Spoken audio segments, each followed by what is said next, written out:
1881లో Thomas నాస్ట్ అనే political cartoonist ప్రస్తుతం Santa Claus ఇమేజ్‌ని మొదటిసారిగా తెరపైకి తీసుకొచ్చారు. తెల్లని గడ్డంతో బొద్దుగా నవ్వుతూ ఉండి, పిల్లల కోసం బహుమతుల మూటను భుజాన వేసుకొని వచ్చే రూపాన్ని ఇక్కడే మొదటిసారిగా చూస్తాం. అయితే అప్పుడు కూడా శాంతాక్లాస్ పెద్దగా ప్రాచుర్యంలోకి రాలేదు.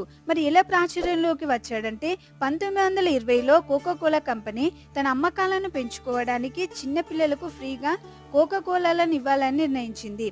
ముందు ఫ్రీగా ఇచ్చి వ్యాపారం చేయొచ్చని ప్లాన్ వేశారు.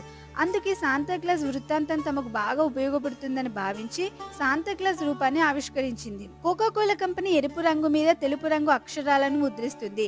దానికి అనుగుణంగా శాంతాక్లాస్ ఎర్రని సూటు, తెల్లని గడ్డంతో క్రిస్మస్ రోజులో ఇంటింటికి వెళ్లి పిల్లలకు ఉచితంగా కోకా కోలాలు ఇవ్వడం మొదలుపెట్టారు. ఇది ప్రజల్లోకి బాగా వెళ్ళింది. ఇంకా ప్రతి క్రిస్మస్ కి శాంతాక్లాస్ రావడం మొదలైంది. ఇక ప్రపంచమంతా శాంతాక్లాస్ ఇలాగే ఉంటాడనే భావం స్థిరపడింది.